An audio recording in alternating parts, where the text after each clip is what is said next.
Hey guys, welcome back to Mo's Game Table. Today I'm going to take a look inside Special Ops, the Wargaming Journal, issue number 9 from Multiman Publishing. The main reason why I'm going to look inside of it is it has Greater East Asia Co-Prosperity Sphere inside this magazine, and these are the components for the game. You get your player aid card, your map, some cards, and your counter sheet of giant counters. So let me set up the map and we'll take a closer look at the game. And here's a look at the map that comes with Greater East Asia Co-Prosperity Sphere. This is a point-to-point map. You only get 50 counters, so you're covering the entire Pacific with only 50 counters in this small map. So it's kind of a small game that gives you the big picture. And what I find interesting about it and compelling is the setting is 1939. Germany's already invaded Poland. Europe is at war. In the Pacific, no one's at war yet except for China and Japan. The Commonwealth and the US and the Japanese are kind of staring each other down, and they're maneuvering, and there's a lot of saber rattling going on. One side or the other is going to eventually declare war, but can you position yourself and get yourself in the right spot before hostilities break out? And that's what I find fun about the idea of this game. Kind of reminds me in a way of Cataclysm, which was very sandboxy in the same way. So looking forward to getting this one on the table, but that is a look at the map. This is the player aid that comes with the game. You have your setup for Japanese, American, Chinese, and Commonwealth forces. Then you have all of the actions that you can do with your cards: development, replacement, strategic movement, naval movement, land movement, north wind raid, CBI front, and reaction, as well as bombardment and reinforcement from the Atlantic. And these are the cards that come with the game. These are just really thin card stock that you're going to just punch these perforated cards out with, and I would strongly recommend you put them in card sleeves so that way you don't bend up these cards. These are very easy to bend, but as we saw on the player aid card, these are the different types of actions you can do using these cards. The Japanese forces get 8, and the US and the Commonwealth forces get 16 in it, and you got one card already popping out on its own as I just punched right through it with my hand. But these will all give you different capabilities and then different actions on the cards. And here's a counter sheet that comes with the game. Japanese forces on the left, you have your US, Commonwealth, and Chinese forces on the right. There's only actually 50 counters in the game, so very low counter density, easy to manage. And we'll take a look at the rules for the game. There are only 8 pages of rules. I've not removed them from the magazine yet, so we'll just flip through the magazine as we look at the rules. You have your components, your map, the spaces, home spaces, resource zone, production points, routes, long distance routes, game turn record track, production track, boxes, counters. Then we have a breakdown of the counters. The type of unit is in the top left corner. You have a silhouette for the unit. Then you have a combat factor and a movement allowance. Those are the numbers on the bottom left and the bottom right respectively.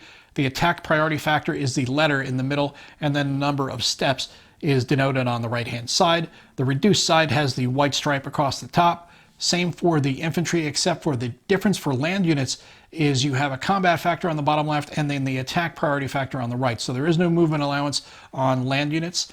The Chinese unit here has a 1-2 combat factor, and that is attacking and defending. So the attacking combat factor is a 1, defending is a 2.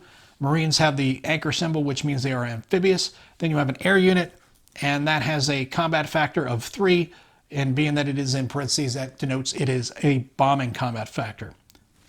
Then you have your admin counters here, an explanation of the strategy cards, and then your setup, which we already saw on the player aid card.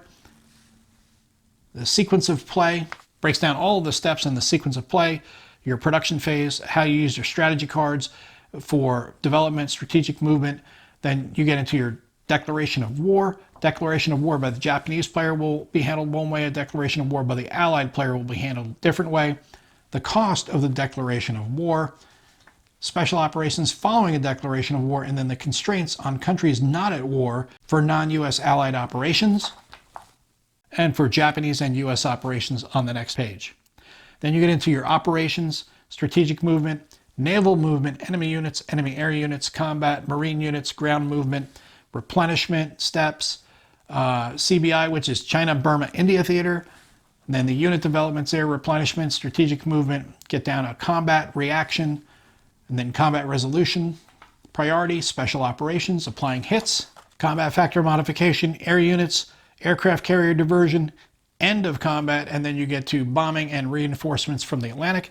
Then we are at the end turn, and that is the end of the rules. So as you can see, Not a tremendous amount of pages, only 8 to take in, but I'm hoping, I've not read through the rules yet, but I'm hoping that it is an improvement on the previous version. I know the boxed version, as popular as the game is, there were a lot of issues with the rules not being clearly understandable due to the translation. So hopefully MMP has corrected that here for this release. And that is a look at everything you get inside of Greater East Asia Co-Prosperity Sphere, a game designed by Yasushi Nakaguro and published in Special Ops issue number 9 from Multiman Publishing.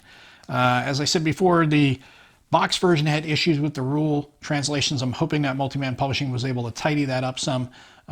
If not, I'll just have to be going online and trying to look up answers to the questions. But either way, I'm glad to have this game. I think Multiman Publishing did a really great job with the production quality of it. The only thing is with these cards, you're going to have to keep in mind that these are cardstock. So you're going to need to place them in card sleeves for sure, because they'll be real easy to rip, especially when you're putting it in a Ziploc bag. You will need to provide a D6 for yourself for this game, but small footprint, easy to transport with you. Take it on the road with you when you go on vacation or you have a business trip. You can throw it down in the room and easily knock out a game in an evening and get that overall big picture feel from this game. I hope that helps you guys out if you've been curious about this game. You have any comments or questions, post them down below. Thanks for tuning in, guys. See you next time.